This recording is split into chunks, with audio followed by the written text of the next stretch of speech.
আমি Badarpur girls high স্কুলের ছাত্রী, ক্লাস 9-এর। আমার নাম বুশরা, আমি বদরপুর গার্লস হাই স্কুলের ছাত্রী, ক্লাস 9-এর।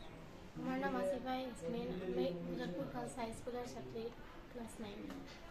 তো দেশের প্রত্যেকটি রাজ্যে আজকাল ফ্লাড হয়, সেজন্য আমরা একটি তাঁবু তৈরি করেছি, যেখানে 10 ফুট লম্বা একটি তেরপাল হবে এবং এটিতে একটি মাঝখানের মধ্যে একটি বাঁশ দিয়ে লাগানো হবে এবং 3টি পকেট হবে,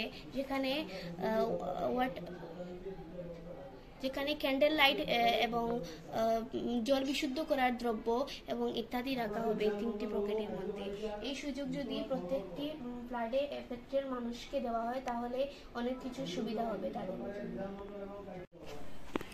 বন্যার সময় মানুষের ঘরবাড়ি ডুবে গেলে সড়কের পাশে বা রেল লাইনের পাশে বা উঁচু জায়গায় তারা আশ্রয় নেওয়ার চেষ্টা করে, তখন সেই মানুষগুলোর জন্য এই তাঁবুগুলো খুব কাজে লাগবে। তো এই তাঁবুগুলো রেডিমেড থাকলে বন্যার সময় মানুষকে সেগুলো ডিস্ট্রিবিউশন করা যাবে, তখন মানুষরা নিরাপদ আশ্রয়ে থাকতে পারবে।